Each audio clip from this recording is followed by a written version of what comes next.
ശബരിമല സ്വർണ്ണക്കൊള്ള കേസുമായി ബന്ധപ്പെട്ട് ഇഡിയുടെ പ്രധാനപ്പെട്ട നടപടി, എൻഫോഴ്സ്മെന്റ് ഡയറക്ടറേറ്റിന്റെ പ്രധാനപ്പെട്ട നടപടി മുന്നിലേക്ക് പോകുന്നു എന്നുള്ളതാണ്. ഇപ്പോൾ പറയുന്നത് പോലെ ഇഡിയുടെ റെയ്ഡ് നടക്കുന്നു എന്നുള്ളതാണ്. എൻ വാസുവിന്റെയും പത്മകുമാറിന്റെയും ഉണ്ണികൃഷ്ണൻ പോറ്റിയുടെയും ഉൾപ്പെടെ, അതായത് ശബരിമല സ്വർണ്ണക്കൊള്ള കേസിലെ പ്രതികളുടെ വീട്ടിൽ ഇഡിയുടെ റെയ്ഡ് നടക്കുന്നു എന്നുള്ളതാണ്. ഒരേ സമയം ഈ റെയ്ഡ് 21ഓളം സ്ഥലങ്ങളിൽ നടക്കുന്നു എന്നുള്ളതാണ്. അപ്പോൾ ഇഡി കളത്തിലിറങ്ങിയിരിക്കുന്നു. അതുമായി ബന്ധപ്പെട്ടുള്ള വിവരങ്ങൾ നമുക്കറിയാം. PMLA ഉൾപ്പെടെ രജിസ്റ്റർ ചെയ്തുകൊണ്ടുള്ള ഇഡിയുടെ നടപടി പോവുകയാണ്. അപ്പോൾ പ്രധാനപ്പെട്ട ഒരു വിവരമാണിത്. ശബരിമല സ്വർണ്ണക്കൊള്ള കേസുമായി ബന്ധപ്പെട്ട് അതിലെ പ്രതികളുടെ വീട്ടിൽ ഇഡിയുടെ പരിശോധന നടക്കുന്നു എന്നുള്ളതാണ്. സ്വർണ്ണക്കൊള്ളയുമായി ബന്ധപ്പെട്ട് SITയുടെ ഉൾപ്പെടെ കോടതിയിൽ നിന്നുള്ള വിവരങ്ങൾ ഉൾപ്പെടെ ഓരോ ദിവസവും പുറത്തു വരികയാണ്. അതിനിടയിൽ കൂടി സമാന്തരമായി തന്നെ എൻഫോഴ്സ്മെന്റ് ഡയറക്ടറേറ്റിന്റെ നടപടികൾ കൂടി ഉണ്ടായിരുന്നു, അന്വേഷണവും കൂടി പോകുന്നുണ്ടായിരുന്നു. ബിനിൽ വിവരങ്ങളുമായി ചേരുന്നുണ്ട്. ബിനിൽ, എങ്ങനെയാണ് ഇപ്പോൾ റെയ്ഡ്? പൂജ, ഇത് പ്രതീക്ഷിച്ച നടപടി തന്നെയാണ്. എൻഫോഴ്സ്മെന്റ് ഡയറക്ടറേറ്റ് ഈ കേസ് ഏറ്റെടുത്ത് അവർ ECIR രജിസ്റ്റർ ചെയ്ത് കഴിഞ്ഞാൽ പിന്നീട് അവരുടെ ഭാഗത്തു നിന്ന് ഉണ്ടാകുന്നത് ഈ കേസിലെ പ്രതികളുടെ കൂടുതൽ വിവരങ്ങൾ ശേഖരിക്കുന്നതിന് വേണ്ടി അവരുടെ സ്ഥലങ്ങളിൽ പരിശോധന നടത്തുക, കൂടുതൽ രേഖകൾ പിടിച്ചെടുക്കുക എന്നതാണ്. അതാണ് ഇപ്പോൾ എൻഫോഴ്സ്മെന്റ് ഡയറക്ടറേറ്റിന്റെ ഭാഗത്ത് നിന്ന് ഉണ്ടായിരിക്കുന്നത്. കേരളത്തിലും തമിഴ്നാട്ടിലും കർണാടകയിലുമായി 21 കേന്ദ്രങ്ങളിലാണ് ഒരേ സമയം പരിശോധന പുരോഗമിച്ചുകൊണ്ടിരിക്കുന്നത്. ഇന്നലെ തന്നെ അതിനുള്ള എല്ലാ തയ്യാറെടുപ്പുകളും ED പൂർത്തീകരിച്ചിരുന്നു. രാജ്യത്തിന്റെ വിവിധ ഭാഗങ്ങളിലെ ഉദ്യോഗസ്ഥരെ എത്തിച്ചുകൊണ്ട് വളരെ വിപുലമായ ഒരു റെയ്ഡാണ് നടന്നുകൊണ്ടിരിക്കുന്നത്. 21 കേന്ദ്രങ്ങളിൽ റെയ്ഡ് നടത്തുക എന്ന് പറയുമ്പോൾ മറ്റ് സ്ഥലങ്ങളിൽ നിന്നുള്ള ഉദ്യോഗസ്ഥരെ കൂടി എത്തിച്ച് ആണ് ഈ പരിശോധനകൾ ഇപ്പോൾ മുന്നോട്ട് കൊണ്ടുപോകുന്നത്. നേരത്തെ തന്നെ ഈ 21 റെയ്ഡ് നടത്തേണ്ട 21 കേന്ദ്രങ്ങളും കണ്ടെത്തി വെച്ചിരുന്നു. അവിടെ ഉദ്യോഗസ്ഥരെ ഡിപ്ലോയ് ചെയ്തു. ഇന്ന് രാവിലെ അതീവ രഹസ്യമായി ആ റെയ്ഡ് ആരംഭിക്കുകയാണ് ചെയ്തിരിക്കുന്നത്. തിരുവനന്തപുരത്ത് ഈ കേസിലെ പ്രധാനപ്പെട്ട പ്രതികളുടെ വീടുകളിലൊക്കെ തന്നെ റെയ്ഡ് നടക്കുന്നു. ഉണ്ണികൃഷ്ണൻ പോറ്റിയുടെ അടക്കമുള്ള വീടുകളിൽ റെയ്ഡ് നടക്കുന്നു.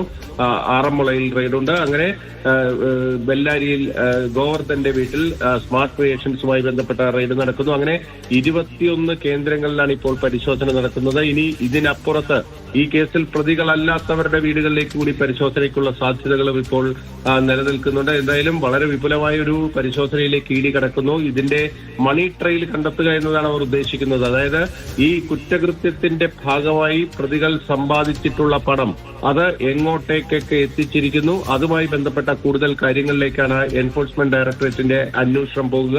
ആ മണി ട്രെയിൽ, കള്ളപ്പണ ഇടപാട് കണ്ടെത്തുന്നതിന് വേണ്ടിയിട്ടുള്ള പരിശോധനകളാണ് ഇപ്പോൾ എൻഫോഴ്സ്മെന്റ് ഡയറക്ടറേറ്റ് 3 സംസ്ഥാനങ്ങളിലായി നടത്തിക്കൊണ്ടിരിക്കുന്നത്.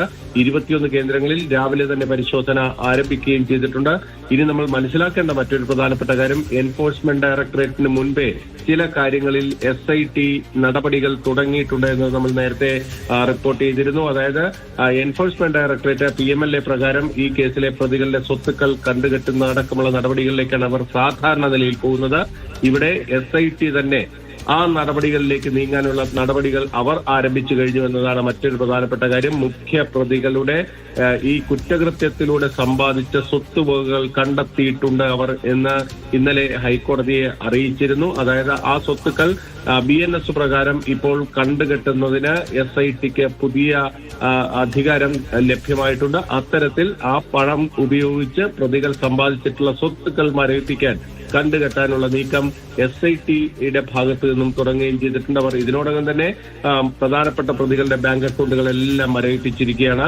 അതുകൊണ്ട് തന്നെ ഈ എൻഫോഴ്സ്മെന്റ് ഡയറക്ടറേറ്റ് സാധാരണ നിലയിൽ ഒരു കേസിലെടുക്കുന്ന നടപടികൾ SIT അവർക്കും മുൻപേ തന്നെ ആരംഭിച്ചു കഴിഞ്ഞു എന്നതും ഈ കേസിലൊരു പ്രധാനപ്പെട്ട വസ്തുതയാണ്. എന്തായാലും എൻഫോഴ്സ്മെന്റ് ഡയറക്ടറേറ്റ് ഈ കള്ളപ്പണ ഇടപാടുമായി ബന്ധപ്പെട്ട കാര്യങ്ങൾ പരിശോധിക്കുന്നതിന് വേണ്ടിയാണ് ഈ കേസിലെ പ്രധാനപ്പെട്ട പ്രതികളുടെയും ഉൾപ്പെടെയുള്ള വീടുകളിലും സ്ഥാപനങ്ങളിലും ഇപ്പോൾ പരിശോധന തന്നെ എൻഫോഴ്സ്മെന്റ് ഡയറക്ടറേറ്റ് ആയാലും SIT ആയാലും പ്രധാനപ്പെട്ട നടപടിക്രമങ്ങളിലൂടെ മുന്നിലേക്ക് പോവുകയാണ്. നമ്മൾ ഓരോ കാര്യങ്ങളും പറയുമ്പോഴും പലപ്പോഴും സംശയം ഉന്നയിച്ച് നിർത്തിയതാണ് ഈ പ്രതികളുടെ ഓരോരുത്തരുടെയും സാമ്പത്തിക ഇടപാടുകൾ, അവരുടെ സ്വത്തുവകകൾ, അത് എങ്ങനെയുണ്ടായി തുടങ്ങിയ സംശയങ്ങൾ.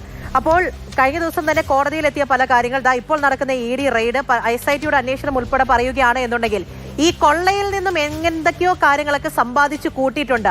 അതിന്റെ വിവരങ്ങൾ കൂടി ഇനി ഒരുപാട് പുറത്തു വരാനുണ്ട്. അത് ഉടൻ തന്നെ മുന്നിലേക്ക് വരും എന്നുള്ള തരത്തിലുള്ള സൂചനകൾ കൂടിയല്ലേ മുന്നിൽ നിൽക്കുന്നത്. അപ്പോൾ ED എത്രയും വേഗത്തിൽ നടപടികൾ മുന്നിലേക്ക് കൊണ്ടുപോകുന്നു എന്നാണ് നമ്മൾ മനസ്സിലാക്കേണ്ടത്. പൂജ, എൻഫോഴ്സ്മെന്റ് ഡയറക്ടറേറ്റ് വളരെ സൂക്ഷ്മമായി ഈ കാര്യങ്ങളെല്ലാം നിരീക്ഷിച്ചുകൊണ്ടിരിക്കുകയായിരുന്നു. അവർ ഈ സ്വർണ്ണക്കൊള്ള വന്നപ്പോൾ തന്നെ ആദ്യഘട്ടത്തിൽ ഈ ഒരു പ്രാഥമിക അന്വേഷണം നടത്തിയെന്നാണ് അവർ അവകാശപ്പെടുന്നത്. ആ പ്രാഥമിക അന്വേഷണത്തിൽ തന്നെ ഇതിൽ കള്ളപ്പണ ഇടപാട് കണ്ടെത്തിയിട്ടുണ്ട് എന്ന് അവർ ഹൈക്കോടതിയെ അറിയിക്കുകയും ചെയ്തിരുന്നു. അവർക്ക് നേരത്തെ ഈ കേസിലെ എഫ്ഐആറുകളുടെ പകർപ്പുകൾ കിട്ടിയിരുന്നില്ല. അപ്പോൾ അവർ ഹൈക്കോടതിയെ സമീപിച്ച് ഇതിൽ കള്ളപ്പണ ഇടപാട് നടന്നിട്ടുള്ളതായി ഞങ്ങൾക്ക് ബോധ്യപ്പെട്ടിട്ടുണ്ട്.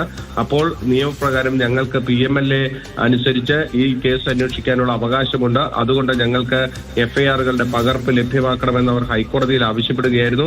അങ്ങനെ ഹൈക്കോടതിയാണ് കൊല്ലം വിജിലൻസ് കോടതിയെ സമീപിക്കാൻ ഇഡിക്ക് നിർദ്ദേശം നൽകിയത്.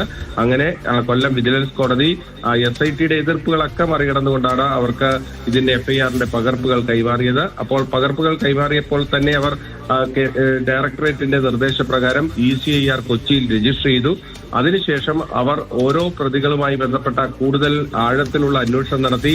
ഓരോ പ്രതികളുടെയും എല്ലാ രേഖകളും, ഈ പ്രതികളുമായി ബന്ധപ്പെട്ട വിശദാംശങ്ങൾ, അവരുടെ സ്വത്ത് വിവരങ്ങൾ തുടങ്ങിയ കാര്യങ്ങളെല്ലാം എൻഫോഴ്സ്മെന്റ് ഡയറക്ടറേറ്റ് ഇതിനോടകം ശേഖരിച്ചിരുന്നു.